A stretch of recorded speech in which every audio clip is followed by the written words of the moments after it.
J-Tech Studios in Atlanta, Georgia. It's America's favorite game show podcast. Tell them what they've won.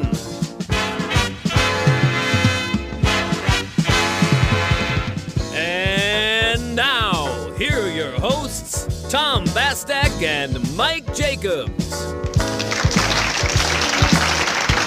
Yeah, oh yeah. Welcome back, everyone.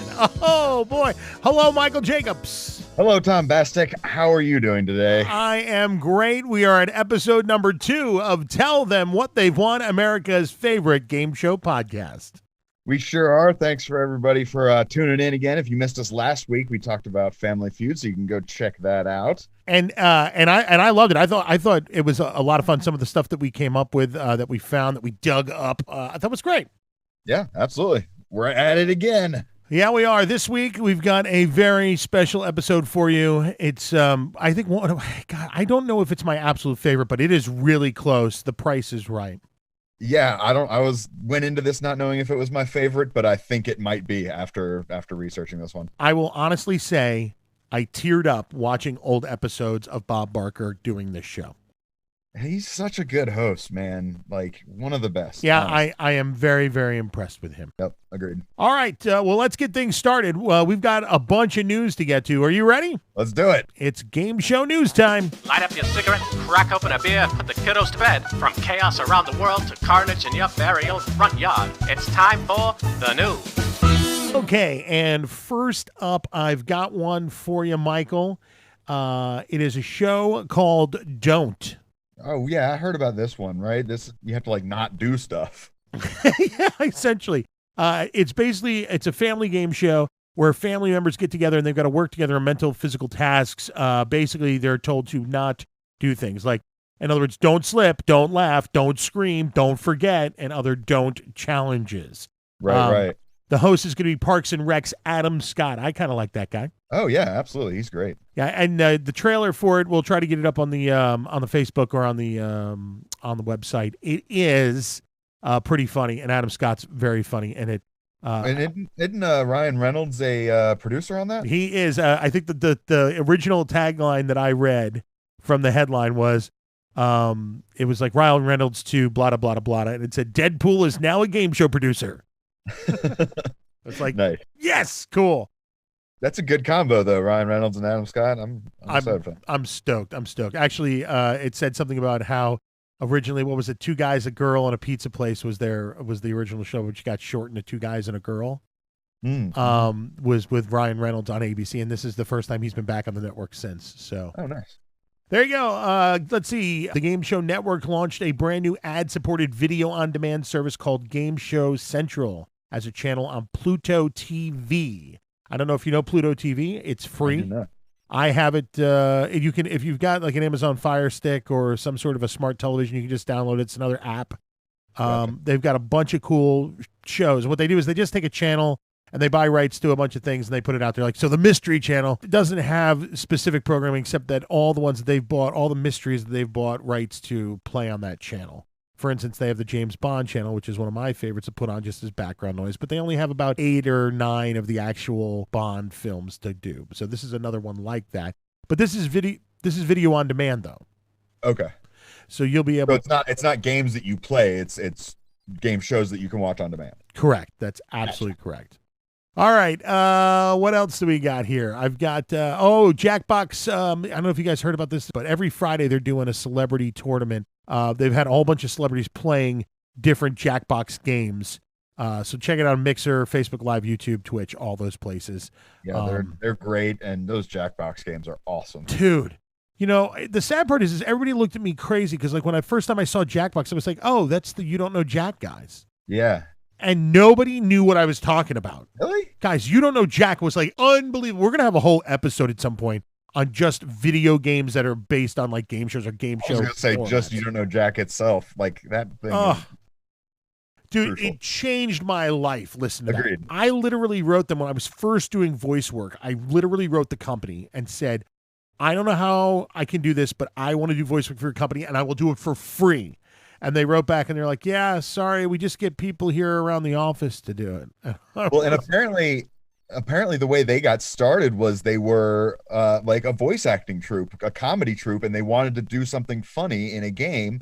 They weren't even trivia people, but they were like, it's the best way to get the comedy out there. And so they just started making the games and hit it huge. And killed it. And now they're really, really killing it, especially because all these people are playing that stuff, including me, over Zoom, over Facebook Live, just all over the place. So it's been great. What else I got here? Let's see. Oh, Wipeout. TBS orders up 20 new episodes of Wipeout following its #1 debut. You ready for this? In the summer of 2008.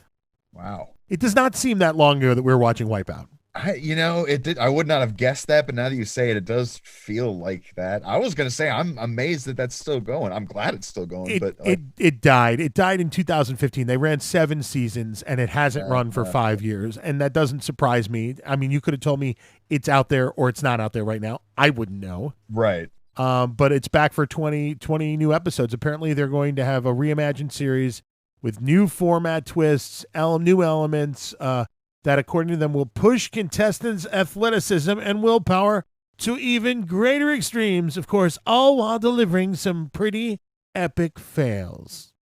Of course. Well, good to them, or good for them, rather. Yeah, so there you go. So that's all I've got. You got one for me, too? I do. We got ABC's new Summer of Fun and Games lineup coming, and a bunch of good stuff coming back. You got To Tell the Truth with Anthony Anderson, Celebrity Family Feud, Steve Harvey, of course, Press Your Luck with Elizabeth Banks, Match Game with Alec Baldwin. All of those are super exciting. I'm really excited to see Alec Baldwin in action. I'm a huge fan of him. Yeah. But what I'm most excited about is Holy Moly 2. I don't know if you watched the first season of this show. Oh, that's the one that's produced by Steph Curry from the Golden State Warriors. Is that right? Right? Yeah, he's on it too. Oh, cool. Yeah, and it's basically Wipeout meets mini golf, and it's just absolutely ridiculous. And then it's hosted by Rob Riggle, who I'm sure you know. Yes, I do. And then Joe Tessitore, which I'm not specifically familiar with. He's a sports guy. I'm not, but I understand he is a sports commentator. He is. He does Monday Night Football, actually. So, yeah. Okay, there you go. That's how out of touch I am. But anyways, they are great together, and that show is it's awesome. I'm so glad it's coming back for a second season. So all that premieres May 31st. Great. I'm gonna have to go back and watch the first season now because I wanted to see it when it was coming out. I'm like, oh, this looks really cool because I love miniature golf, but I never got a chance because we were doing I believe so it's much. on Hulu. So nice. All right, great. We'll have to check it out. Yep. All right. Well, let's not waste any time. Let's get right into our feature show for the week. We got The Price is Right.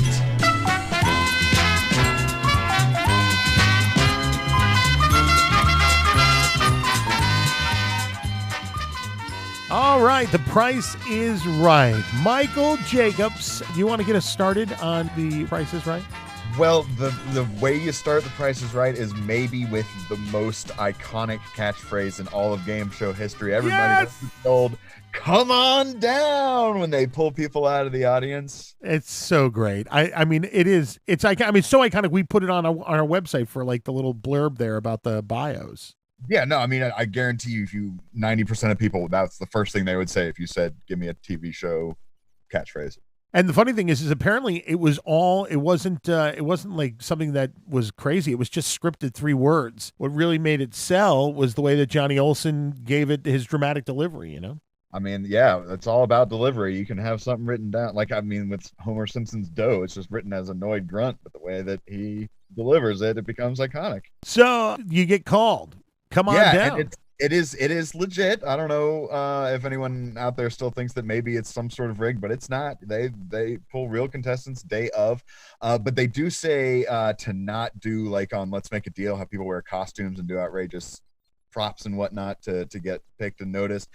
They discourage that, and I believe they would actually say you won't get on the show if you try and do that. Yeah, the other thing I heard they discourage is green shirts because they do have some green screen stuff that they do. Oh, that makes sense. Yeah, so they say they discourage green. They also say that they don't discourage the shirts that are like people make up themselves. Right. Yeah, that's why I has them. They also say that there's one guy who apparently has like the real end all be all since like 1979. This guy's been doing it.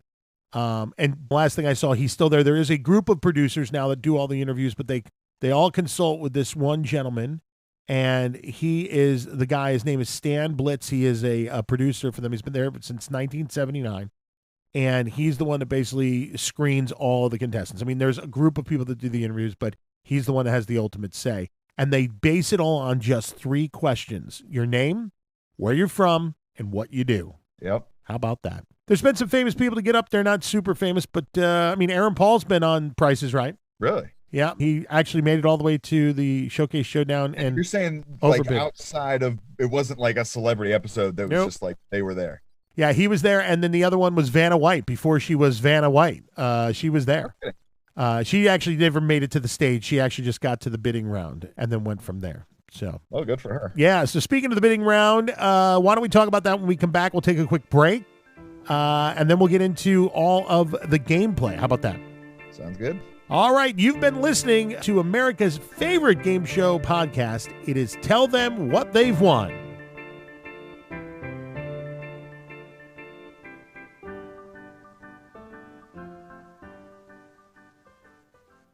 Hey gang, it's Mike and Tom from America's favorite game show podcast, Tell Them What They've Won, and we want to talk to you a little bit today about how we got started with Anchor.fm. Yeah, it's interesting with so many podcasts out there, it's not as easy to get started as you might think, and it was a pretty daunting task at first, but during my research, I came across Anchor.fm, and boy, I tell you, it seems like the perfect solution for getting started. You said it best, Mike. They had a way to grow the podcast. We had the opportunity to put our podcast out there on Spotify, Apple Podcasts, and all the platforms, and then make money from the beginning with minimum listenership and then grow. Yeah, exactly. It's the perfect platform to get everything done. They've got all the tools to edit and publish and all that kind of stuff right there, straight from your phone even. If you don't even have a computer, you can do it. And we can start small, and we'll have features to help us every step of the way. If you're looking to get things started on your own podcast, just download the free Anchor app or go to Anchor.fm to get things started.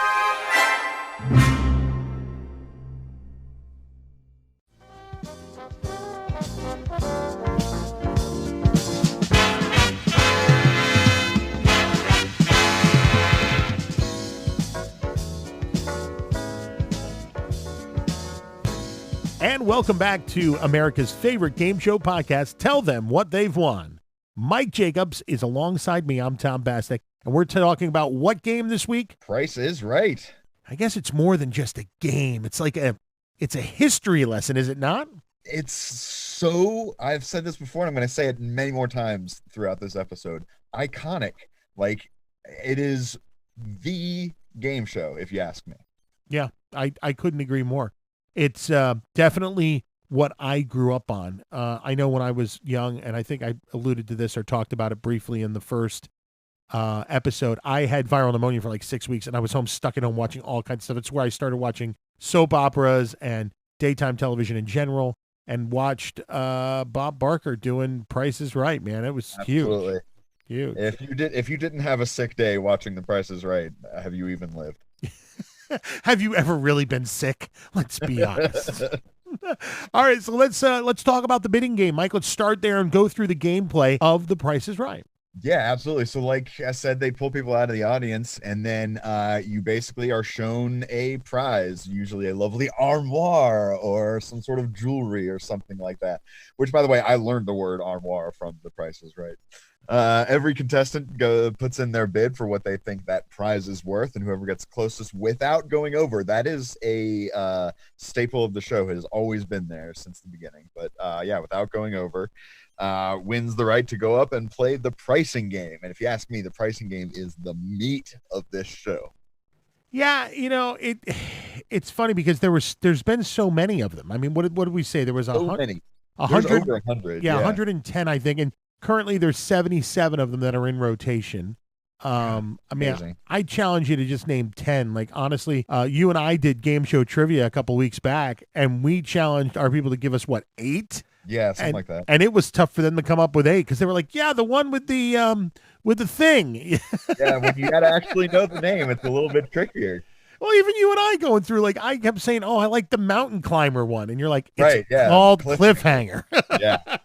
That one's my personal favorite, specifically because of the sound the mountain climber makes.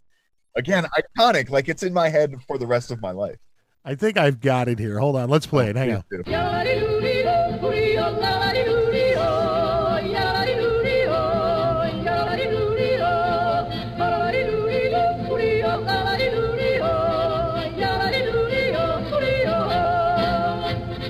I love it. I love it.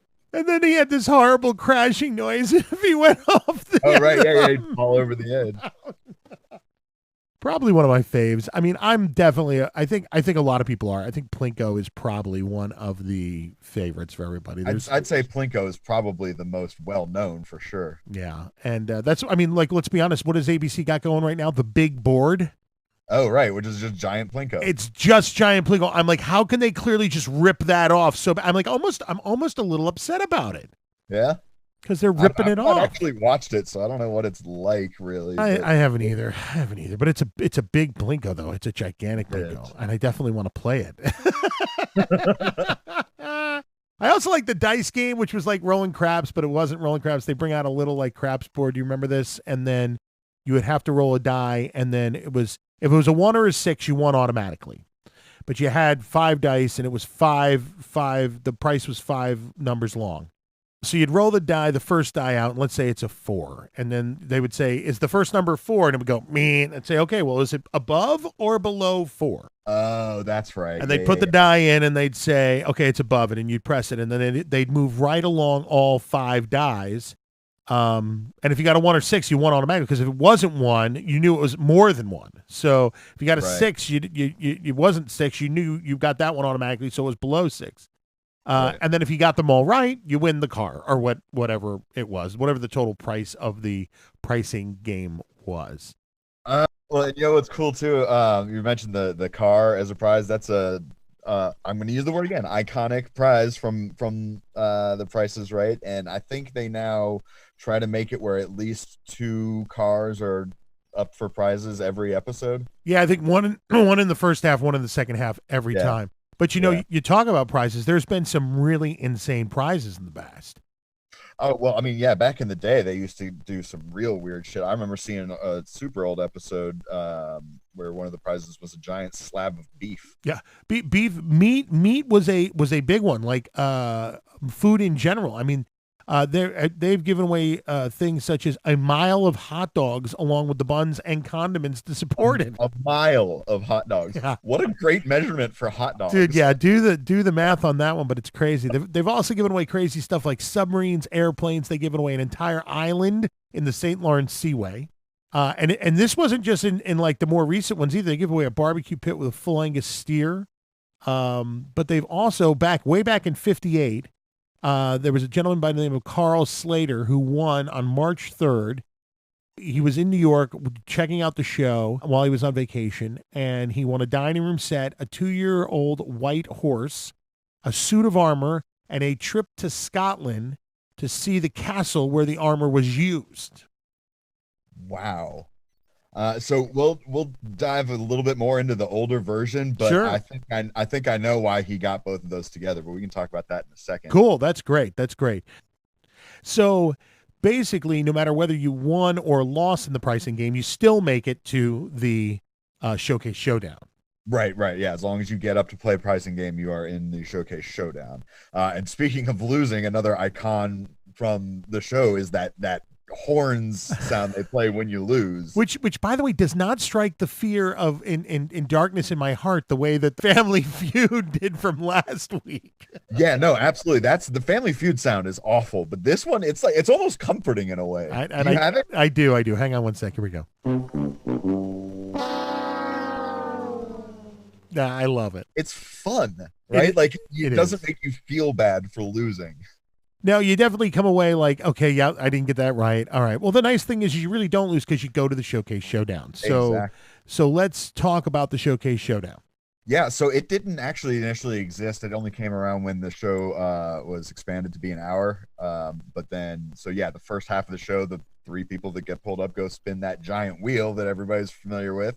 And you try and get as close to $1 as possible without going over. And so they do that for both halves of the shows, and whoever wins those rounds goes on to the final showcase. Nice.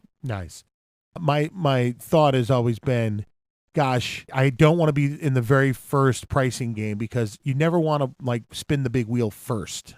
You always kind of want to go last. I definitely agree because you got to know what you have to beat. But to be honest, I don't care. I would just like to be on the show. Oh, it'd be so much fun. Wear a goofy shirt, say hello to Drew Carey, all the good stuff. Absolutely.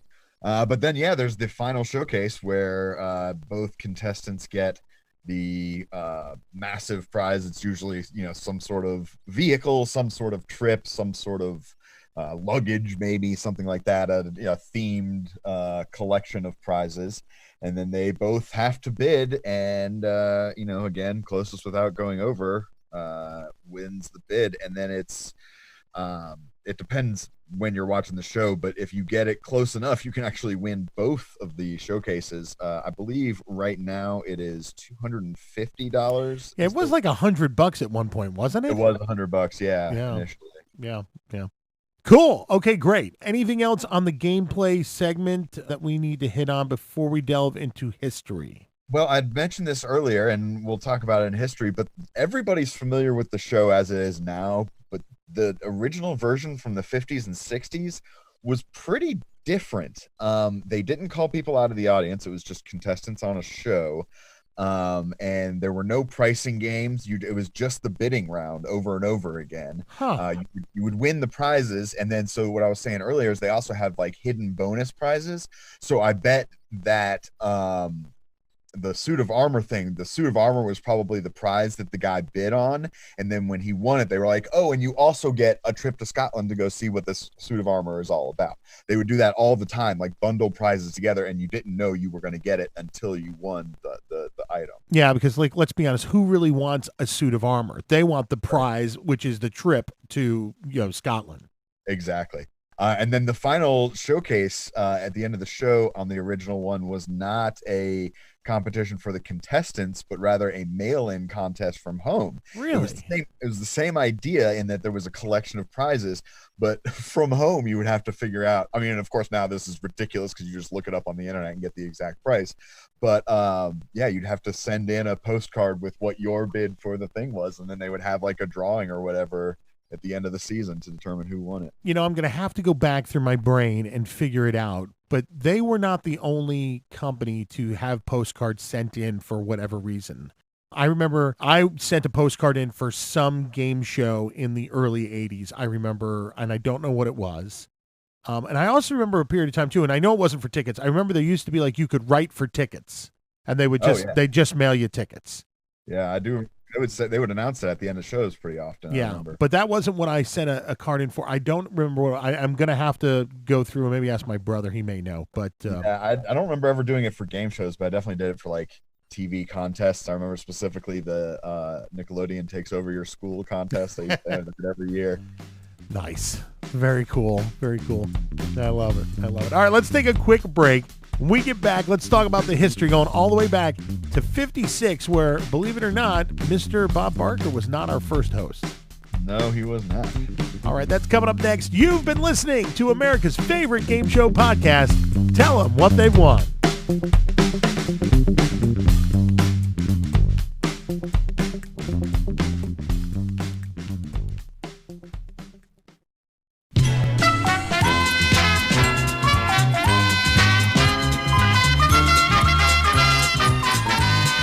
Welcome back one more time. It's America's favorite game show podcast. Tell them what they've won. Welcome back, Mr. Michael. Welcome back, Tom. All right, so let's talk history of The Price is Right, and it's a long one. Yeah, there's so much, like we said, so much going on here. The history of Price is Right is really game show history, literally. What a lot of people don't know is it started way back in 1956. I mentioned this earlier. It was a different version. It was hosted by a man named Bill Cullen, who also has the nickname the Dean of Game Show Hosts. He is the most prolific game show host in history. He's hosted 23 different game shows. Wow. Yeah, so super famous that guy is. Yeah. He's crazy. What's also kind of amazing is he had polio as a child and it left him with permanent disabilities, but you can't tell. Like, hosting 23 game shows, he's on his feet and being very physical. It's pretty amazing. Wow. Great. Yeah. So when it first started, it was on NBC, and then later it moved over to ABC. And since it is currently on CBS, it is one of only very few shows in all of history that have been on what's known as the Big Three, the major networks. What's interesting about that, the original series, I suppose, It was the first game show to ever be broadcast in color. But unfortunately, no color episodes of it survive to this day. You can find episodes of it on YouTube. They're all over the place, but they're all the black and white ones. They would simulcast it in color and black and white. But yeah, none of the color episodes have survived, unfortunately. Interesting. So let me ask you a question. It started in 56. It went all the way, and I think the first one ended what, 65? 65, yeah. So it survived the quiz show scandal then. Yeah, and not only did it survive the quiz show scandal, but the quiz show scandal got all those other shows kicked off the air and kind of left Price is Right there to take over, and it pretty quickly became the most watched game show in the country. Wow. Yeah. It kind of makes you wonder why it was canceled in 65. Well, and that's the thing. Like, it's got to be ratings based or something like that. I'm sure. I couldn't find any definitive evidence one way or the other, but yeah, in 65 it just kind of stopped. So when do we get what I know have come to know and love as The Price is Right, new Price is Right, come back? Yeah, they called it New Price is Right at first. This was 1972. So what was that, like, 7 years after cancellation? So not terribly Yes, long. and 20 years before I was born? But yeah, no, 72 is when it picked up. Bob Barker at the helm there, of course. That's when he started. And man, Bob Barker has got a lot of records under his belt. Of course, he's the longest running host of The Price is Right. His run of The Price is Right is the longest running game show on television. Wow. And he is also, or was the longest running Miss USA and Miss Universe pageant host. He ended up stepping down because he wanted them to stop giving away fur coats as prizes, and they wouldn't do it. And being the man that he is, he said, I don't want any part of this anymore. Because he was a huge animal rights activist anyway. I mean, what does he always say? The always spay and neuter your pets, which Drew Carey has continued on as well. That's become a tradition of the show now. Yeah, which I love that because I'm a big pet fan myself. It's help control the pet population. That's what it is. Yeah. Yeah, it's so great. Right. Yep. Exactly. And I think we need to paint the full picture here. And there are maybe some skeletons in his closet. He's not maybe, animal rights activism is good and all, but he has had several lawsuits from the models on the show about harassment and hostile work environment. They were all settled out of court, and they were all settled for a very large amount of money, which to me does not paint a great picture.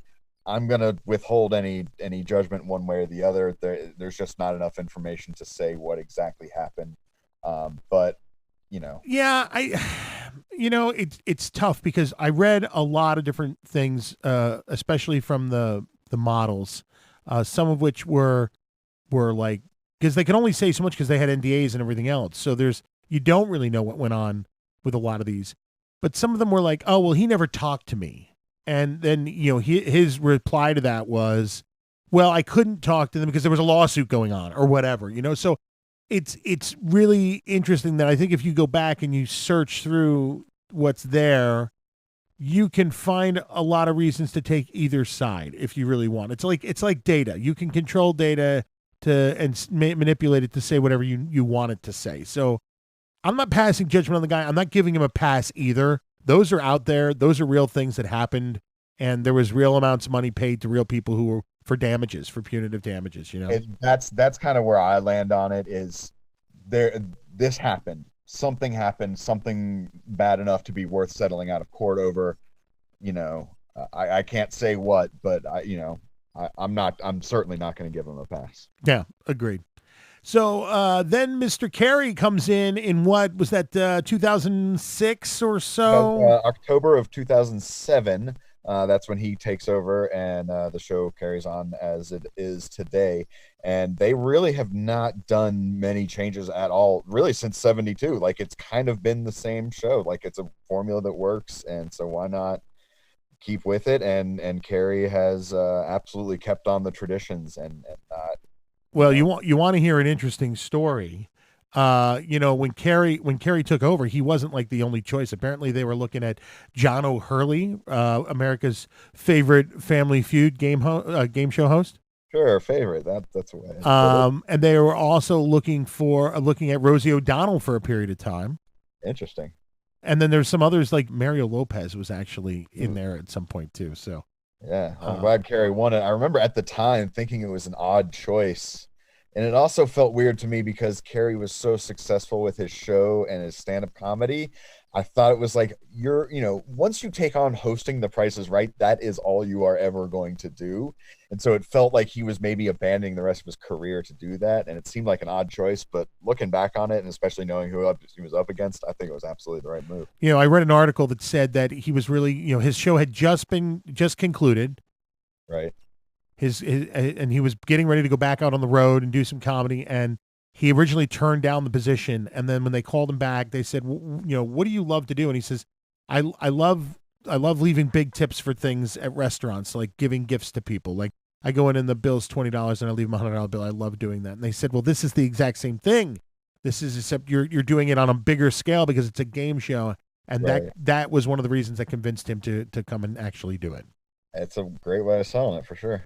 And one of the, I would say, probably biggest things to happen probably in all of the show's history, but at least during Carrie's run, happened in September 22nd in 2008, and a contestant got to the final showcase and placed the exact perfect bid for the showcase that he was given. They made a documentary about it called Perfect Bid, The Contestant Who Knew Too Much.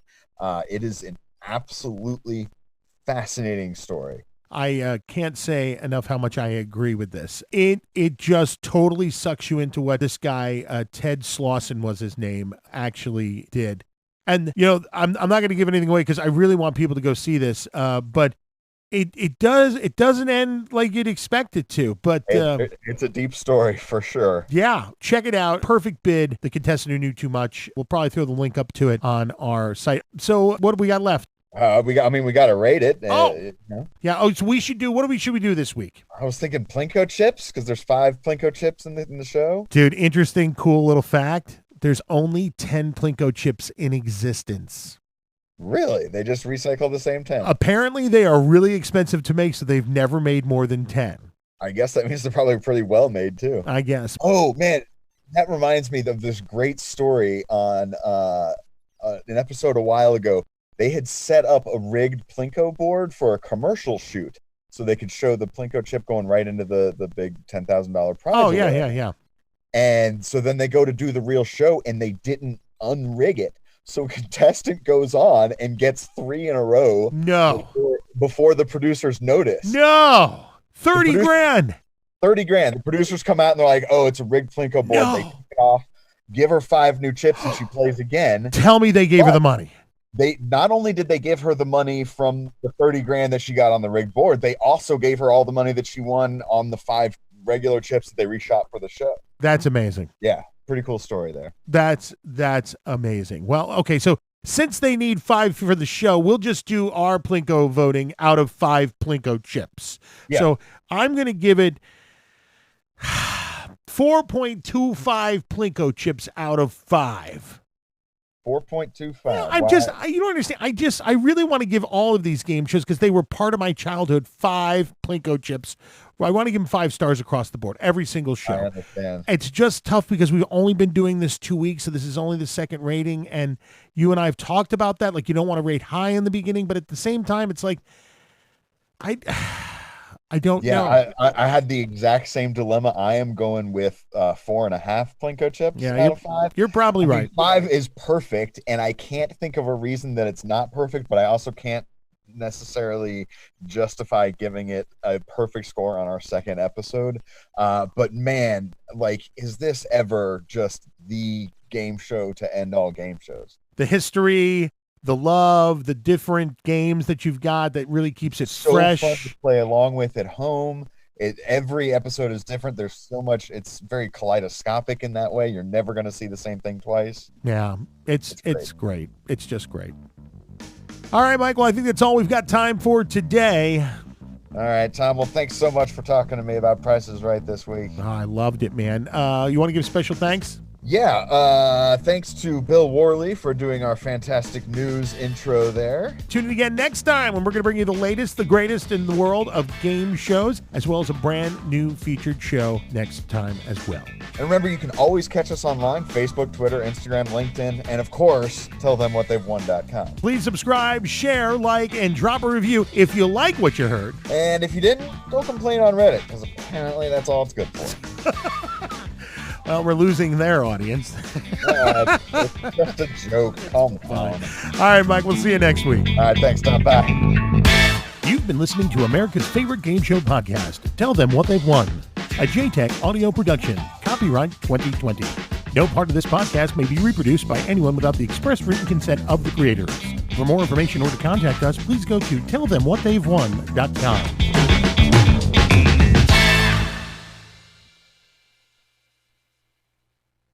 All right, Tom, what did you win this week?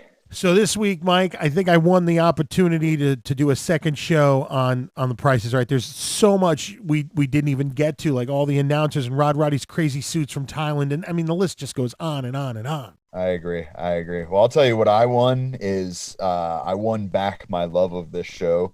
It'd been a while since I really dove into it. And man, this whole episode is just my childhood coming back to me. Plus, next time we get to hear you do this.